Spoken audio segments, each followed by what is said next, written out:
कहानी की शुरुआत एक छोटे शहर के साधारण युवक राघव से होती है। राघव एक मध्यम वर्गीय परिवार से है और जीवन में बहुत संघर्ष करता है। उसका जीवन दिन ब दिन कठिन होता जा रहा है क्योंकि वह खुद को असफल महसूस करता है। उसकी जॉब में भी कोई खास भविष्य नहीं दिखता और उसकी सभी कोशिशें नाकाम हो जाती हैं। परिवार और रिश्ते। राघव का परिवार उसे हमेशा ताना देता है।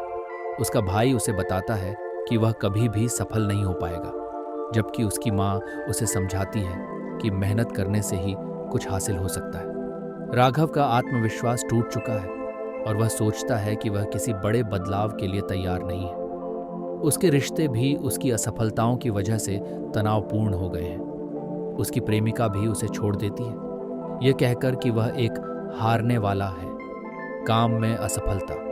राघव एक सरकारी नौकरी की तैयारी कर रहा है, लेकिन उसका मन नहीं लगता। वह सोचता है कि वह अब तक जो कुछ भी कर रहा है वह बेकार है। उसकी जॉब की उम्मीद भी टूट जाती है जब वह एक परीक्षा में असफल हो जाता है, जिसके बाद वह और भी निराश हो जाता है। उसकी सोच पूरी तरह से नकारात्मक हो चुकी है। हर रोज उसे लगता है कि उसके पास अपने जीवन में कुछ हासिल करने का कोई रास्ता नहीं है। मनोबल की कमी। राघव का जीवन एक तरह से रूटीन बन गया है। सुबह उठकर नौकरी के लिए दौड़ना, रात को थक कर सोना और फिर अगले दिन वही दिनचर्या। उसकी सोच को जकड़ लिया है कि मैं कभी कुछ नहीं कर सकता। वह अपना समय व्यर्थ में गंवा रहा है और उसकी सोच उसे घेरती जा रही है। एक दिन राघव की जिंदगी में एक अचानक मोड़ आता है। वह अपने पुराने दोस्त अजय से मिलता है, जो अब एक अच्छा और सफल व्यक्ति बन चुका है। अजय राघव को एक पुराने इंसान मिस्टर शर्मा से मिलवाता है, जो एक अनुभवी जीवन सलाहकार है।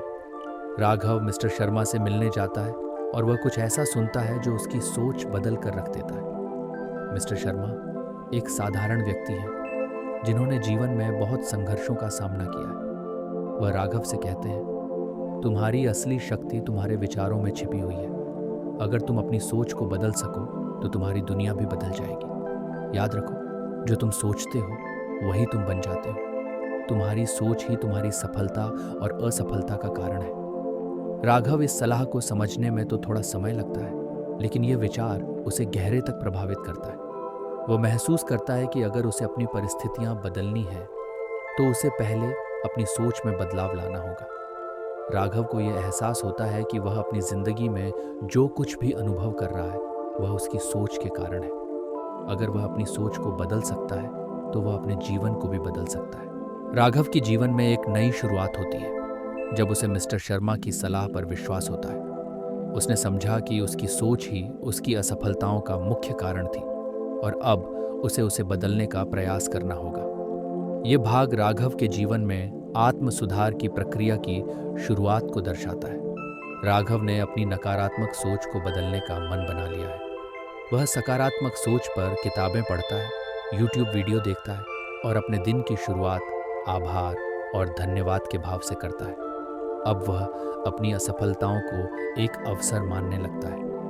उसका मानना है कि हर असफलता में कुछ सीखने का मौका छिपा होता है। राघव की दिनचर्या में अब छोटे छोटे बदलाव आ रहे हैं, जैसे अपनी गलतियों को स्वीकार करना, गलत विचारों से लड़ना और आत्मविश्वास बढ़ाना। हालांकि ये बदलाव छोटे हैं, लेकिन उनका असर राघव की सोच पर बड़ा है। वह अपनी जिंदगी को एक नए दृष्टिकोण से देखने लगता है। राघव ने अब आईएएस की तैयारी की बजाय एक नया रास्ता अपनाया है। वह एक ऑनलाइन मार्केटिंग कोर्स करता है और छोटे छोटे कामों को करने में अपना वक्त लगाता है। वह जानता है कि अब उसे छोटी छोटी जीतें हासिल करनी होंगी ताकि बड़ा लक्ष्य प्राप्त किया जा सके। उसने यह भी समझा है कि किसी भी बड़े लक्ष्य को प्राप्त करने के लिए सबसे जरूरी चीज है धैर्य। अब वह खुद पर भरोसा करता है और अपने कार्यों को अधिक आत्मविश्वास के साथ करता है। राघव ने यह भी निर्णय लिया है कि वह अब सिर्फ अपने लक्ष्यों पर ध्यान केंद्रित करेगा और दूसरे लोगों के विचारों को अपने ऊपर हावी नहीं होने देगा। वह जानता है कि उसके पास अपनी स्थिति बदलने की ताकत है और किसी भी स्थिति में वो खुद को सुधार सकता है। ये समय राघव के लिए आत्मविश्वास बढ़ाने का है। वह खुद को बेहतर बनाने के लिए नए नए अवसरों को तलाशने लगता है। हालांकि राघव ने सकारात्मक सोच को अपनाया है, फिर भी जीवन ने उसे एक और परीक्षा में डाला। राघव को एक बड़ी जॉब इंटरव्यू का मौका मिलता है। लेकिन जब वह इंटरव्यू में जाता है तो उसका आत्मविश्वास अचानक टूट जाता है। वह घबराहट में आ जाता है और अपने जवाबों में पूरी तरह से असफल हो जाता है। उसे लगता है कि वह फिर से हार चुका है और उसकी पुरानी नकारात्मक सोच लौट आती है। राघव खुद को विफल मानता है और अपने निर्णय पर पछताता है। वह सोचता है, क्या मैं सच में बदल सकता हूँ? लेकिन इस बार राघव की मानसिकता पहले से अलग थी। वह अपनी नकारात्मक सोच से बाहर निकलने की कोशिश करता है। वह खुद से कहता है, हर असफलता एक सीख है। अगर मैं इस बार गिरकर भी उठ सकता हूँ तो मुझे यकीन है कि अगली बार मैं सफल हो सकता हूँ। वह अपनी असफलता से सीखता है कि सफलता केवल एक रास्ता नहीं है, बल्कि यह कई रास्तों से होकर आती है। वह खुद को फिर से समेटता है और अपनी कोशिशें और मजबूत करता है। अब उसका विश्वास और भी पक्का हो चुका है कि अगर वह सही दिशा में प्रयास करता है तो किसी न किसी दिन वह सफलता प्राप्त करेगा। राघव के जीवन में सकारात्मक सोच और आत्मविश्वास की शुरुआत के बाद अब वह खुद को एक नई दिशा में ले जाने के लिए पूरी तरह से तैयार है। वह जानता है कि अब तक की सभी कोशिशें सिर्फ मानसिक बदलाव के बारे में थीं और असली चुनौती कड़ी मेहनत और परिश्रम से गुजरने की है। यह हिस्सा राघव के परिश्रम और संघर्ष को दर्शाता है, जहां वह अपने सपनों को साकार करने के लिए जी जान से मेहनत करता है। राघव ने एक ऑनलाइन मार्केटिंग कोर्स खत्म किया और छोटे प्रोजेक्ट्स पर काम करना शुरू किया। शुरुआत में उसे कोई बड़ा लाभ नहीं हुआ, लेकिन उसने हार मानने की बजाय हर दिन थोड़ा और मेहनत करने का निर्णय लिया। वह अब अपनी दिनचर्या में ज़्यादा समय अपनी नॉलेज बढ़ाने, नए लोगों से सीखने और नेटवर्क बनाने में लगाता है। राघव को यह महसूस होने लगता है कि सफलता में समय लगता है और हर छोटे कदम से वह अपने बड़े लक्ष्य की ओर बढ़ रहा है। उसने अब अपने आत्मविश्वास को वास्तविक कार्यों में बदल दिया था। राघव का खर्चा बढ़ता जा रहा था, लेकिन उसका मनोबल टूटने का नाम नहीं लेता। उसे कई बार अपनी आर्थिक स्थिति को लेकर चिंता होती है, लेकिन वह जानता है कि अगर वह निरंतर प्रयास करता रहा तो किसी दिन उसे उसकी मेहनत का फल मिलेगा। राघव कई बार फ्रीलांसिंग और वह ऑनलाइन सेवाएं देती हैं, जिनसे वह थोड़ा बहुत कमा सकता है। एक दिन उसे एक बड़ा मौका मिलता है। एक बड़े व्यवसाय से उसे एक प्रोजेक्ट असाइनमेंट मिलता है। यह असाइनमेंट उसे विश्वास दिलाता है कि वह सही दिशा में जा रहा है, लेकिन इसके साथ ही यह अवसर उसे एक बड़ी जिम्मेदारी भी सौंपता है। राघव के लिए यह एक नया अवसर होता है, लेकिन इसमें बड़ी चुनौती यह थी कि वह पहले इस तरह के बड़े प्रोजेक्ट्स में काम नहीं कर चुका था। जब राघव उस बड़े प्रोजेक्ट पर काम करना शुरू करता है तो उसे एहसास होता है कि प्रतियोगिता बहुत कड़ी है। अन्य प्रतिभाशाली लोग भी इस परियोजना पर काम कर रहे हैं और राघव को अपने कौशल पर संदेह होने लगता है। वह सोचता है कि क्या वह इन लोगों के मुकाबले अच्छा कर पाएगा। वह चिंतित हो जाता है कि कहीं वे फिर से असफल न हो जाए, लेकिन वह याद करता है कि उसकी सोच ही उसकी असली शक्ति है। वह इस चुनौती को एक अवसर के रूप में देखता है और ठान लेता है कि वह पूरी मेहनत से इस पर काम करेगा। वह अपनी पुरानी रणनीतियों को अपनाता है और अब उसे यकीन होता है कि वह इस मौके को अपने पक्ष में बदल सकता है। राघव प्रोजेक्ट पर पूरी मेहनत करता है। वह अपनी नींद कम करता है, दिन रात काम करता है और हर एक छोटे पहलू पर ध्यान देता है। अब उसकी सोच पूरी तरह से सकारात्मक हो चुकी है और वह जानता है कि सफलता तभी मिलती है जब हम अपनी पूरी क्षमता से काम करें। राघव ने अपनी कठिनाइयों और समस्याओं को सीखने के अवसर के रूप में देखा और हर दिन अपने कौशल को सुधारने में जुटा रहा। वह अब नहीं सोचता कि क्या होगा अगर मैं असफल हो गया, बल्कि वह सोचता है ये एक अवसर है और मुझे इसे अपने तरीके से सही करने की पूरी कोशिश करनी है। जब अंततः वह प्रोजेक्ट समाप्त करता है तो न केवल क्लाइंट उसे बहुत सराहता है, बल्कि उसे एक बड़ा अनुबंध भी मिलता है।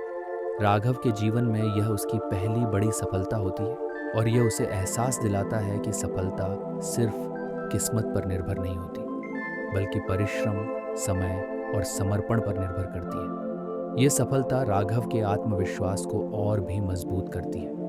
वह अब यह जानता है कि अगर वह सही दिशा में मेहनत करता है तो वह किसी भी असफलता को सफलता में बदल सकता है। राघव ने अब कड़ी मेहनत और आत्मविश्वास से जो प्रगति की थी, अब वह अपने जीवन के सबसे बड़े मौके के करीब पहुंच चुका था। यह हिस्सा राघव के लिए एहसास और सफलता के उस पल को दर्शाता है जब उसकी पूरी यात्रा के बाद वह सफलता की ओर एक बड़ा कदम बढ़ाता है। हालांकि इस यात्रा में उसके सामने कुछ और चुनौतियां आती हैं जिनका उसे सामना करना पड़ता है, लेकिन वह अपने मूल्यों और नैतिकता के साथ इस रास्ते पर बढ़ता है। राघव के पिछले बड़े प्रोजेक्ट में सफलता मिलने के बाद उसकी पहचान बढ़ने लगी। उसे अब कुछ बड़े निवेशकों से मिलने का अवसर मिलता है।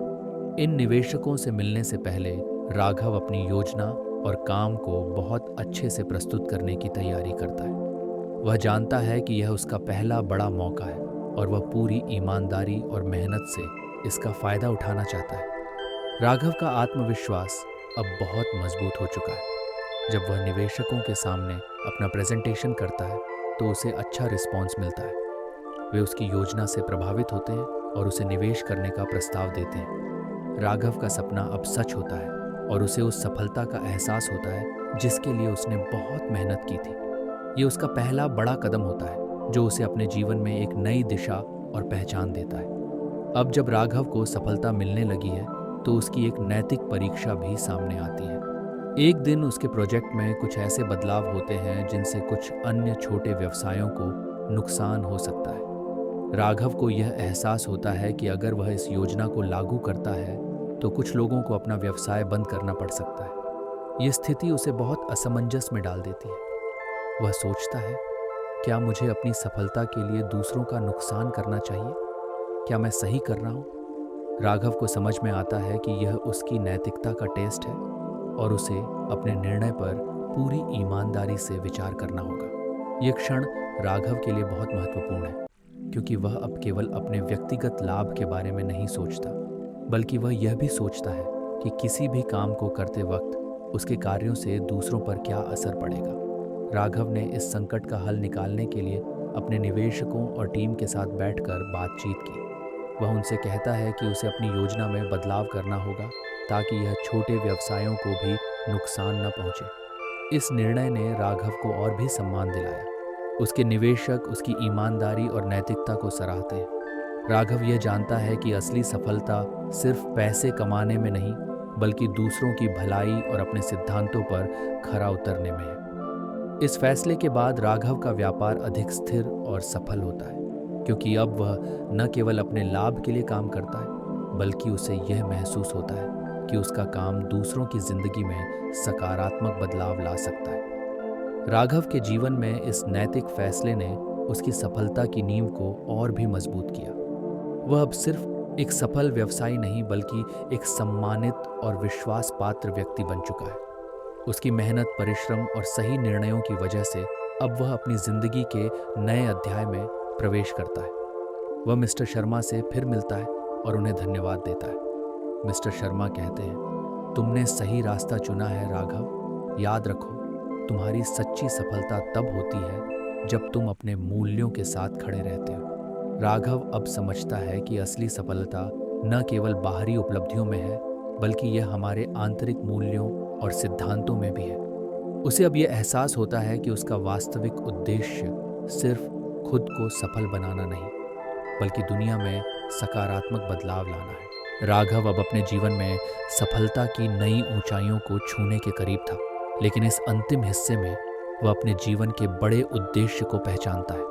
अब वह केवल व्यक्तिगत लाभ और व्यवसाय की सफलता से संतुष्ट नहीं है, बल्कि उसकी यात्रा ने उसे यह समझाया है कि असली समृद्धि तब होती है जब हम अपने जीवन का उद्देश्य समझते हैं और दूसरों की मदद करने के लिए अपने संसाधनों का उपयोग करते हैं। राघव अब एक सफल व्यवसायी बन चुका है। उसकी मेहनत, संघर्ष और नैतिक निर्णयों ने उसे बहुत कुछ दिया है। उसका व्यवसाय अब बहुत बड़ा हो चुका है और उसे सफलता के कई पुरस्कार मिल रहे हैं। लेकिन एक दिन जब वह अपने व्यवसाय की एक महत्वपूर्ण बैठक में हिस्सा ले रहा होता है, तो उसे एक एहसास होता है कि इस सफलता में कुछ खालीपन है। वह समझता है कि सफलता केवल पैसों, प्रतिष्ठा और बाहरी उपलब्धियों में नहीं होती। वह खुद से पूछता है, क्या मुझे सिर्फ पैसों के लिए काम करना चाहिए या कुछ और उद्देश्य होना चाहिए? राघव ने पाया कि असली समृद्धि तब आती है जब हम अपने काम के द्वारा समाज में सकारात्मक बदलाव लाने के साथ साथ अपने जीवन में संतुलन भी बनाए रखते हैं। वह अब केवल व्यवसाय की दुनिया में ही नहीं, बल्कि समाज सेवा और लोगों की भलाई में भी योगदान देना चाहता है।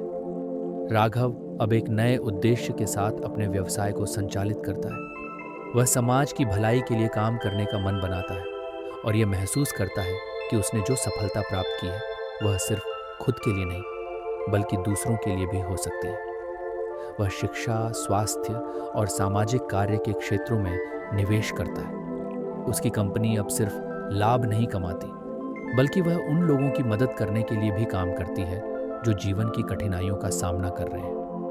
राघव की कंपनी अब सामाजिक उत्तरदायित्व CSR कार्यक्रमों में भी सक्रिय रूप से शामिल है और उसकी पहलों से कई समुदायों का जीवन बेहतर हो रहा है। वह अपनी सफलता का हिस्सा गरीब बच्चों की शिक्षा, युवा उद्यमिता और गरीबों के इलाज के लिए दान करता है। इस तरह से राघव अब समाज में बदलाव लाने के लिए अपनी सफलता का सही इस्तेमाल करता है।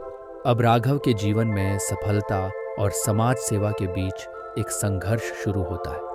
उसे एहसास होता है कि समाज के प्रति अपनी जिम्मेदारी निभाते हुए उसे अपनी व्यक्तिगत खुशियों और परिवार के लिए भी समय निकालना पड़ता है। राघव को लगता है कि वह हमेशा अपने काम और समाज सेवा में व्यस्त रहता है और अपने परिवार और व्यक्तिगत जीवन के लिए समय नहीं निकाल पा रहा। यह संघर्ष उसे समझाता है कि सफलता का मतलब केवल बाहरी उपलब्धियां नहीं बल्कि जीवन में संतुलन और खुशी भी होना चाहिए। वह यह महसूस करता है कि उसे अपने परिवार और निजी जीवन के साथ भी समय बिताना चाहिए ताकि वह अपने जीवन में पूरी तरह से संतुष्ट और समृद्ध महसूस कर सके। राघव की यह यात्रा अब एक आंतरिक जागरण की ओर बढ़ती है।